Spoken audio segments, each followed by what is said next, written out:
இன்றே டவுன்லோட் செய்து உங்கள் ஃபேவரட் ஷோக்களை என்ஜாய் பண்ணுங்க. பிள்ளைங்களை பறி கொடுத்துட்டு பெத்தவங்க உயிரோட இருக்கிறது எவ்வளவு கொடுமையான விஷயம் தெரியுமா? கடவுள் ஏன் சில நேரம் இப்படி பண்றாருன்னு ஒன்னும் புரியல. என் பொண்ணு ரொம்ப நல்லா பாடுவா. அவ பாட்டுனா என் மாப்பிள்ளைக்கு ரொம்ப உசுறு. மாப்பிள்ளையும் ரொம்ப தங்கமானவர் தான். அவளுக்கு தான் அவரோட வாழ கொடுத்து வைக்கல, போய் சேர்ந்துட்டா. என் பொண்ணு செத்து போனதுக்கு அப்புறம் மாப்பிள்ளை ஒண்ணு எங்க உறவை முடிச்சிட்டு போயிடல. இன்னைக்கு வரைக்கும் அவர் தான் எங்க குடும்பத்தை காப்பாத்திட்டு வராரு. மாசம் மாசம் பணம் அனுப்பி பாத்துக்கிறாரு. அவருக்கு ஒரு கெட்டது நடக்கிற மாதிரி கனவு கண்டேம்மா. அதனாலதான் கடவுள்கிட்ட வேண்டிக்கிட்டு கோவில்ல வேண்டுதலை செஞ்சேன். அப்பதான் நீ எனக்கு உதவி செஞ்ச. காஃபி இருந்தாங்க.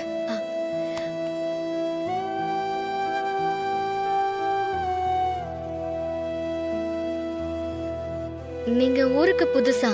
இதுக்கு முன்னாடி உங்களை நான் இங்க பார்த்ததே இல்லையே. ஆமாம்மா, இப்பதான் இந்த ஊருக்கு வந்திருக்கோம்.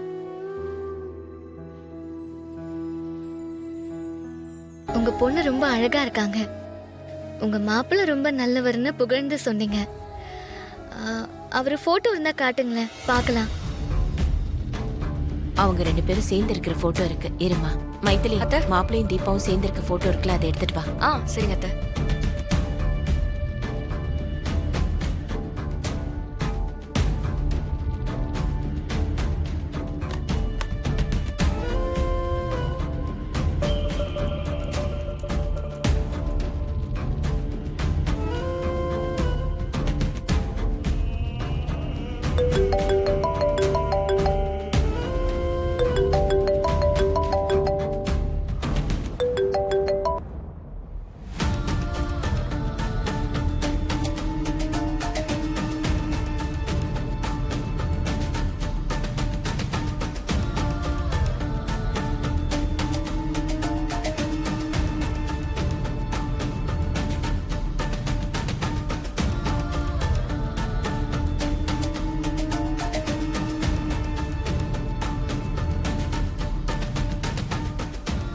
சரிம்மா, நான் வரேன்.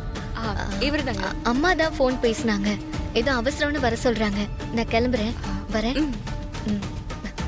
ஹலோ. அதோ வந்துட்டே இருக்கேம்மா, கிளம்பிட்டேன். ரொம்ப நல்ல பொண்ணா இருக்கால. அவ பேசுறது, தன்மையா நடக்கிறது, மத்தவங்களுக்கு உதவி செய்யறதெல்லாம் பாக்குறப்ப எனக்கு அப்படியே நம்ம தீபாவை பாக்குற மாதிரியே இருக்கு.